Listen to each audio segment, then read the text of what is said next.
imagine trying to hide a massive, like 2,000-pound bronze bell in the back of a bumpy farm wagon. Oh, man. Right. And meanwhile, the greatest army on Earth is literally marching into your city. It's such a crazy image. It really is. It's 1777, and the British are closing in on Philadelphia. The city's defenders know that if the British get their hands on those bells, they are going to melt them down into musket balls. Right, for artillery and ammo. Exactly. So 2 local farmers are tasked with hauling 11 bells, including the one we now call the Liberty Bell, out of the city, Just dragging them away. dragging them north to Allentown, and literally burying them under the floorboards of a church basement.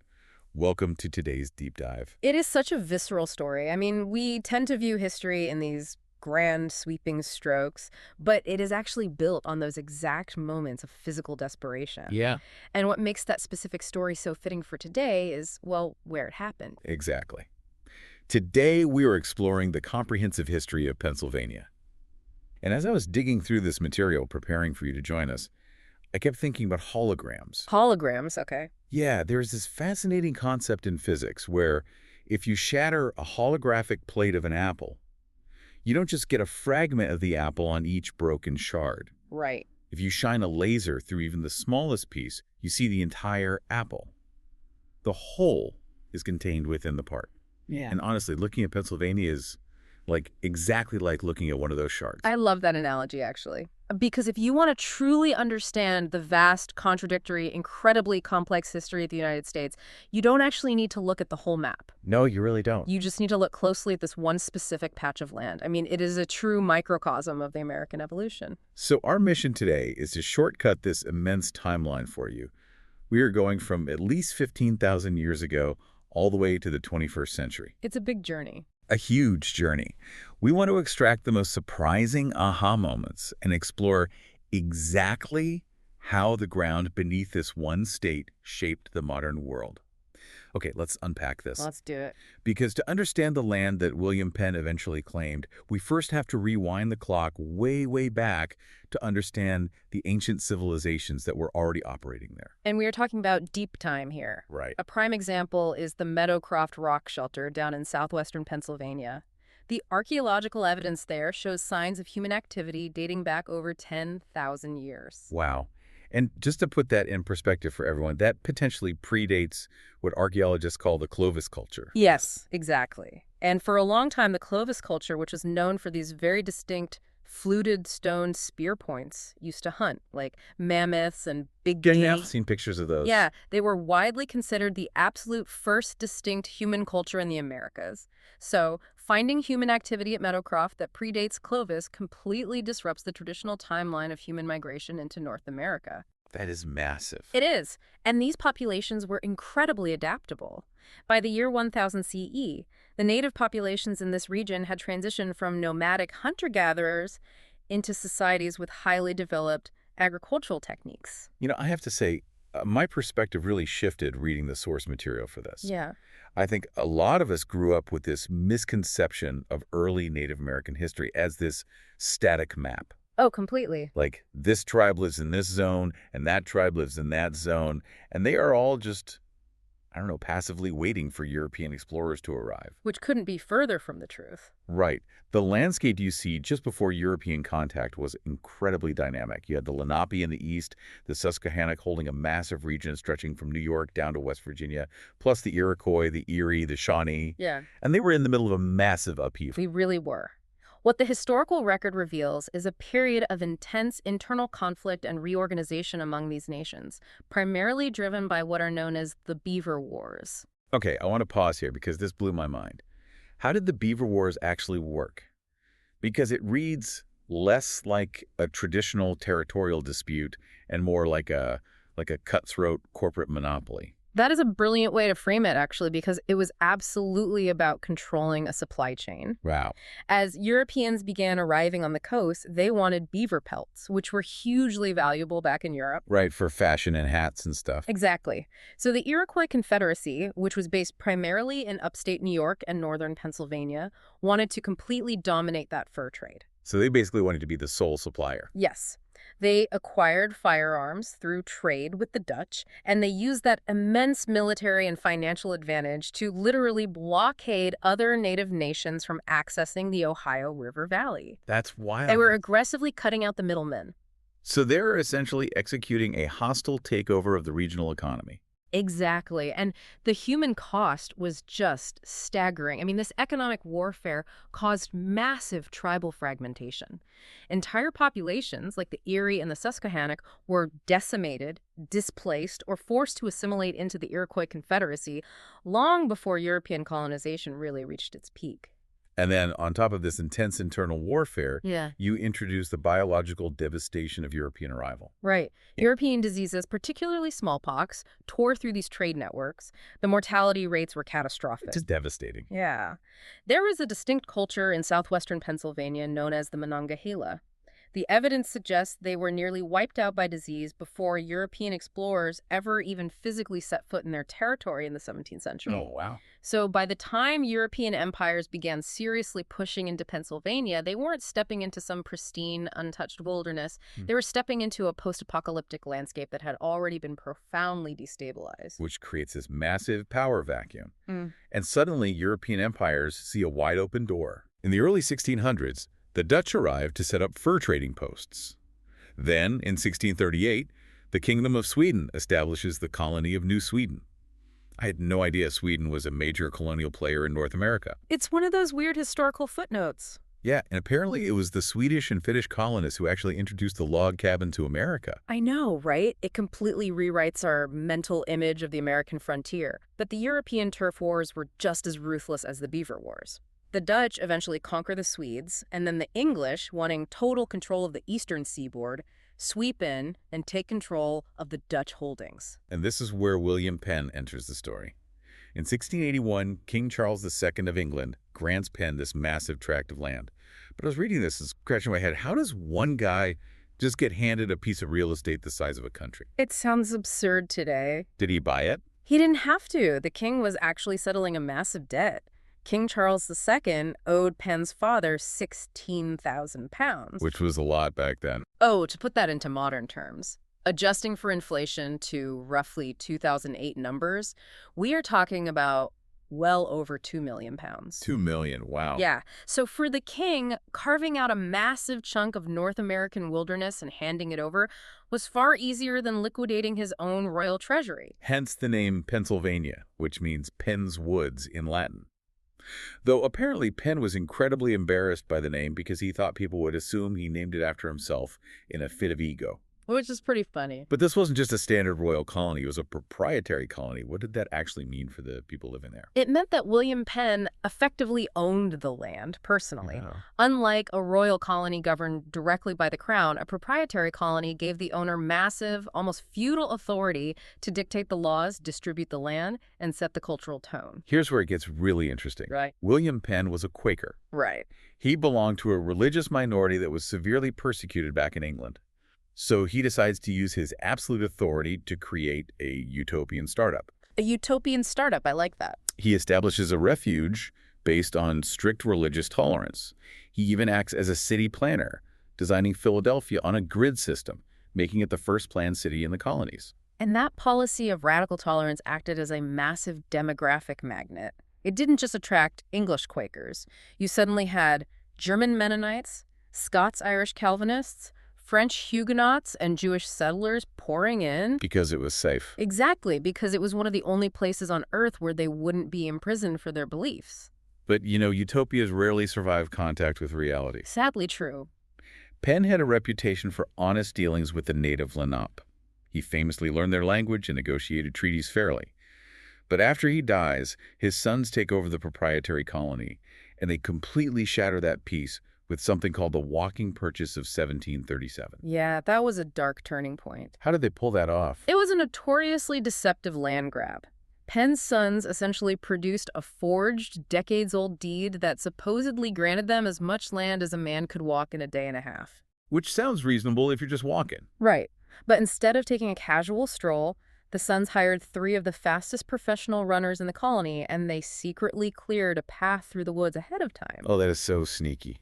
They ended up taking over 1 million acres of prime Lenape land in eastern Pennsylvania. That is incredibly underhanded. Yeah. And it completely ruins relations with the native tribes, pushing them westward into the arms of the French, which triggers a domino effect, turning the western frontier of Pennsylvania into the literal flashpoint for the French and Indian War. Exactly. We even see a young George Washington accidentally igniting a global conflict by ambushing a French force at Jumonville Glen, and then he has to surrender at Fort Necessity.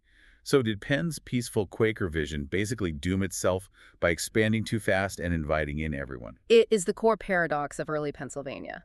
The Quaker policy of radical tolerance was a demographic triumph, but it fundamentally altered the colony's DNA. By bringing in tens of thousands of diverse, independent-minded immigrants, especially the Germans and Scots-Irish who populated the rugged western frontier, they created a society that looked completely alien to the rigid, aristocratic structures of Europe. So they weren't used to bowing down to lords and kings. Exactly. They inadvertently built a robust, highly self-reliant middle class. There is a fantastic quote from a writer in the 1756 Pennsylvania Journal that perfectly captures this shift. Oh, I think I remember this from the notes. Yeah, the writer noted. The people of this province are generally of the middling sort, and the meanest among them thinks he has a right to civility from the greatest. The middling sort. That mindset changes everything. People of the middling sort who believe they deserve respect from kings and lords, that explains exactly why Pennsylvania became the geographical and ideological headquarters for the American Revolution. Precisely. You have a massive population that bristles at upper class or foreign control. Furthermore, during the French and Indian War, those frontier settlers felt completely abandoned by the pacifist Quaker government back in Philadelphia. Right, because the Quakers didn't want to fight. Right. They initially refused to fund any military defense for the frontier. That bred a deep, permanent anti-authoritarian streak. Which makes it the perfect crucible for a revolution against the British Empire. It's no coincidence that Philadelphia hosted both the First and Second Continental Congresses. Definitely not a coincidence. It's where they founded the Continental Army. It's where they adopted the Declaration of Independence. Well, Philadelphia was the largest city in British North America at the time. It was the intellectual and financial epicenter of the colonies. But being the epicenter made it a massive target. Which brings us back to that frantic image of farmers hiding the Liberty Bell on a wagon. Yes. The British actually captured Philadelphia in 1777, forcing the entire revolutionary government to flee. It really highlights the literal physical desperation of the revolutionary cause. The freezing, starving winter at Valley Forge followed shortly after, where Washington's army barely held together. Which we all learn about in school. Right. But even while the state was occupied and bleeding, the ideological engine of Pennsylvania kept churning. In 1780, while the war was still raging, Pennsylvania passed the Gradual Abolition of Slavery Act, making it the first state to pass such an act. Now, Vermont did it earlier, but they weren't officially a state yet. And it was gradual, meaning that children born to enslaved mothers were legally free, but they were forced into indentured servitude until they were 28 years old. Yeah, it was a deeply flawed compromise. Very flawed, but still a massive legislative shift for the era. Absolutely. But, we also have to be careful not to view Pennsylvania through a lens of perfect, harmonious patriotism. Yeah, I am actually stuck on something here. Let me push back on this idea of unity. Okay. We think of Pennsylvania as the cradle of liberty. They bled and froze to create this brand new country. But right after the Revolution, from 1791 to 1794, we get the Whiskey Rebellion. Oh, yes, the Whiskey Rebellion. Yeah. Western Pennsylvania farmers are literally taking up arms against George Washington over a federal tax on distilled spirits. It got so violent that Washington had to personally lead a 15,000-soldier militia into Pennsylvania to put it down. He did. Why are they rebelling against the exact government they just helped create? I mean, it makes no sense. It makes perfect sense when you look at the internal geography.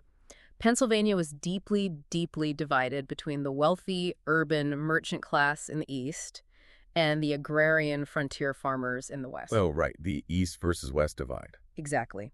To those western farmers, a federal excise tax handed down by politicians in Philadelphia felt exactly like a tax handed down by a king in London.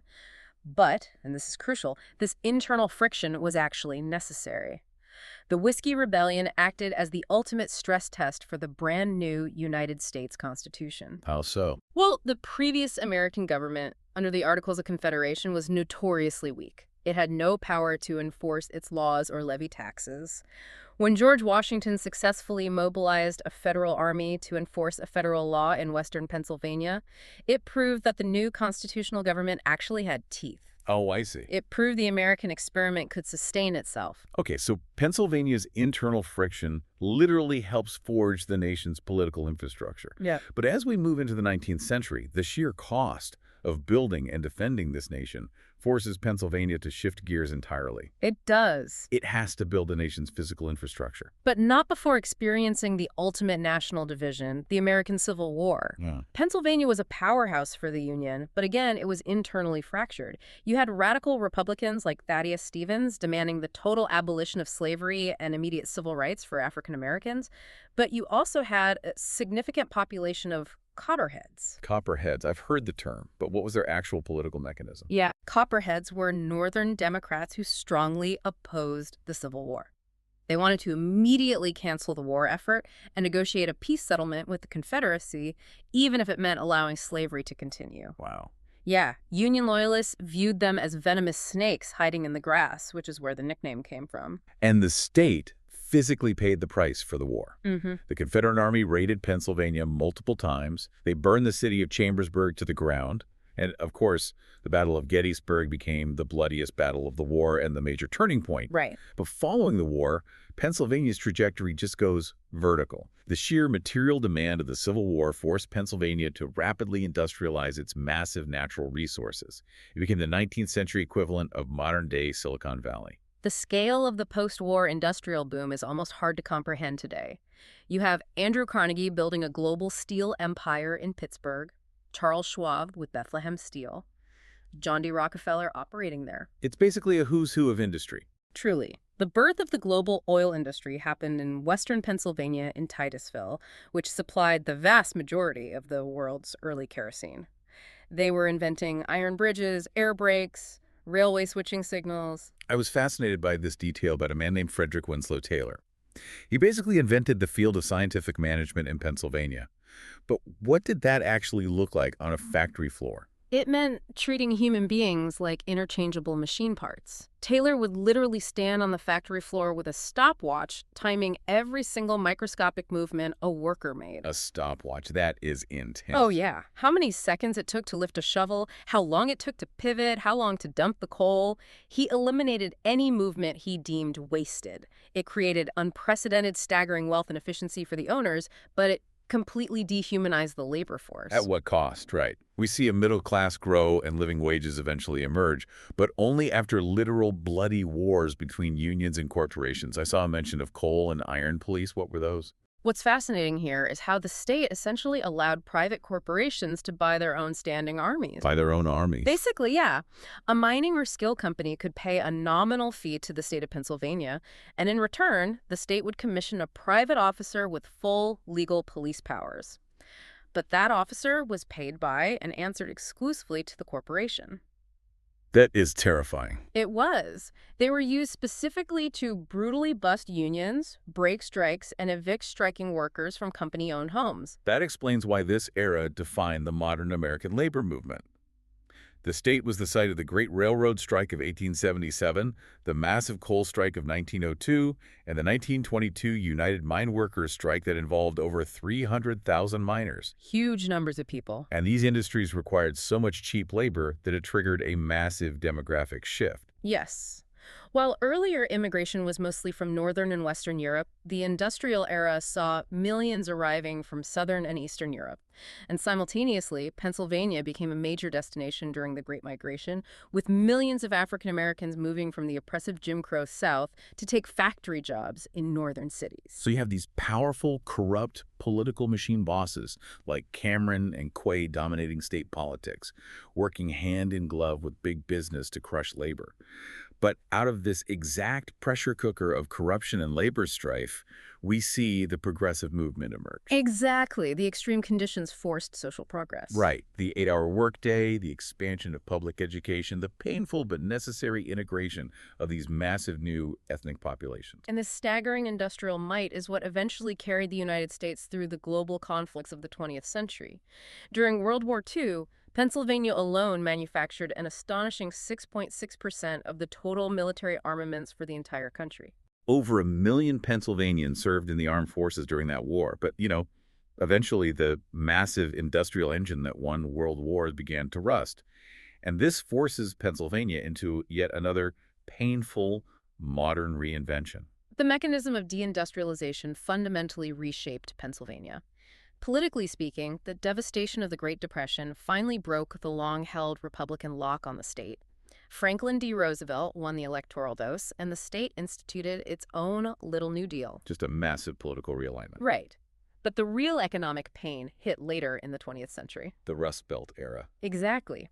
As global competition increased and cheaper labor became available overseas, those massive fiery steel mills in Pittsburgh and Philadelphia simply weren't economically viable anymore. And when a steel mill closes, the entire surrounding town dies unless it finds a way to pivot. And pivot they did. We see a massive transition toward the service sector. Pittsburgh leveraged its high concentration of universities to become a leader in technology and robotics. Philadelphia leaned into its medical and university expertise. The meds and eds. Exactly. The state shifted heavily into what economists call meds and healthcare and education. And just like the industrial boom, this new economy required a new workforce, causing the demographics to shift once again. Puerto Rican communities grew massively to fill new economic roles. In Allentown, for instance, they became 40% of the city's population by the year 2000. Oh, wow. And Mexican migrants began reshaping the agricultural and service industries in places like Chester County. It is a continuous cycle of reinvention.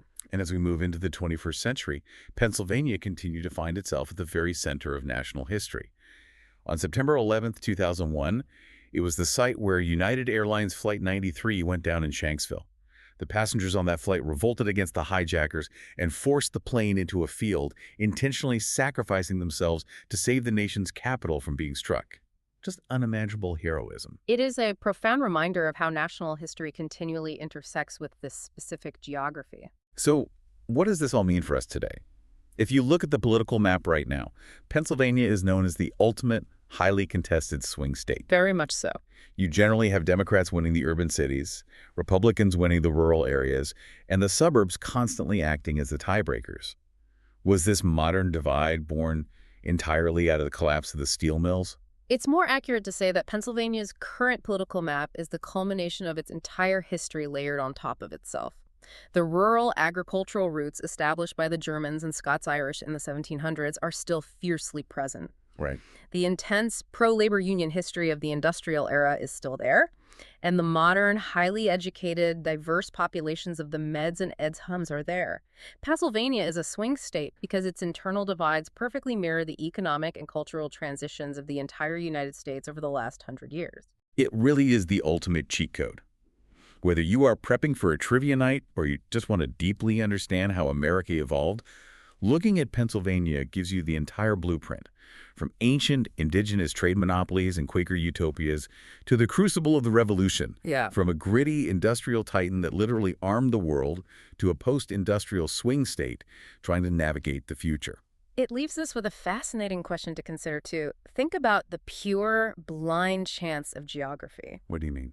If the Appalachian Mountains had not hidden that incredibly specific combination of massive coal veins and oil reserves right next to a network of easily navigable rivers, Oh, I see. Pennsylvania might have remained a quiet agricultural Quaker utopia forever.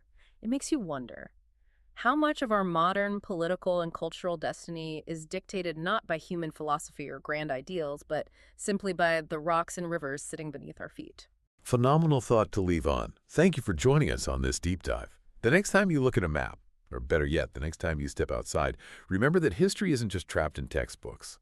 Just like a single shard of a hologram, the entire story of the modern world is hiding right there, in the layers of history beneath your own feet. Keep exploring,